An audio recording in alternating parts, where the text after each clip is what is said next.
வணக்கம். கடந்த 2 ஆண்டுகளாக காங்கயம், ஊத்துக்குளி, வெள்ளகோயில் சுற்று வட்டாரங்களை உள்ளடக்கிய திருப்பூர், கரூர், ஈரோடு, கோவை மாவட்டங்களில் தெருநாய்களால் விவசாயிகளுடைய கால்நடைகள் பாதிக்கப்படுவது தொடர்ந்து நடைபெற்று வருகிறது. கடந்த 6 மாதங்களில் 1, 2 ஆரம்பித்து 10, 20, 30 என கால்நடைகள், குறிப்பாக ஆடுகள் தெருநாய்களால் கடித்து கொல்லப்படுவது தொடர்ந்து நடைபெற்றுக் கொண்டிருக்கிறது.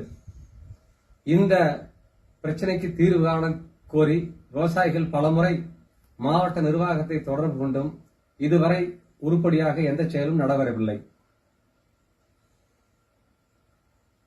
விவசாயிகள் போராட்டம் நடத்திய போது மாவட்ட நிர்வாகத்தின் சார்பில் கலந்து கொண்ட வட்டாட்சியர் இழப்பீடு வழங்குவதாகவும் உடனடியாக நடவடிக்கை எடுப்பதாக கூறியும் இதுவரை உருப்படியாக எதுவும் நடைபெறவில்லை. நேற்று காலையிலிருந்து காங்கயம் 4 ரோடு பகுதியில், ஈரோடு பழனி நெடுஞ்சாலையில் பாதிக்கப்பட்ட விவசாயிகள் இறந்து போன 30க்கும் மேற்பட்ட ஆடுகளை சாலையில் கிடத்தி போராடிக் கொண்டிருக்கிறார்கள். மாவட்ட நிர்வாகத்தின் சார்பில் எவ்விதமான நடவடிக்கையும் எடுக்கப்படவில்லை. தெருநாய்களை கட்டுப்படுத்துவது என்பது மிக எளிய சாதாரணமான நிகழ்வாகும். அதை கூட சரியாக கையாளாமல் மாவட்ட நிர்வாகம்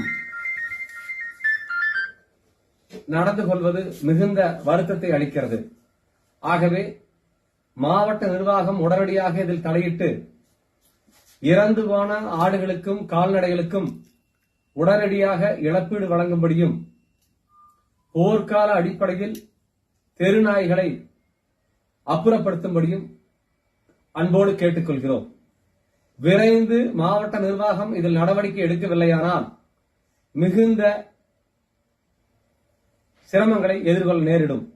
விவசாயிகள் தங்களுடைய கால்நடைகளை வளர்க்க முடியாத சூழல் ஏற்படுமானால் அதனுடைய விளைவுகள் என்னவாகும் என்பதை மாவட்ட நிர்வாகம் சிந்தித்து பார்க்க வேண்டும். வெறிநாய் கடியால் பாதிக்கப்பட்ட விவசாயிகள் தங்களுடைய கால்நடை தொழிலை கைவிட்டு விட்டால் வருங்காலத்தில் பால் விலையும் இறைச்சி விலையும் கட்டுக்கடங்காமல் அதிகரித்துவிடும் என்பதை மாவட்ட நிர்வாகம் கவனத்தில் கொள்ள வேண்டும். ஆகவே உடனடியாக மாவட்ட நிர்வாகம் இதில் தலையிட்டு இறந்து போன ஆடுகளுக்கு சந்தை மதிப்பில் உடனடியாக இழப்பீடு வழங்கவும், போர்க்கால அடிப்படையில் தெருநாய்களை அப்புறப்படுத்தவும் நடவடிக்கை எடுக்க வேண்டும். அவ்வாறு இல்லையெனில்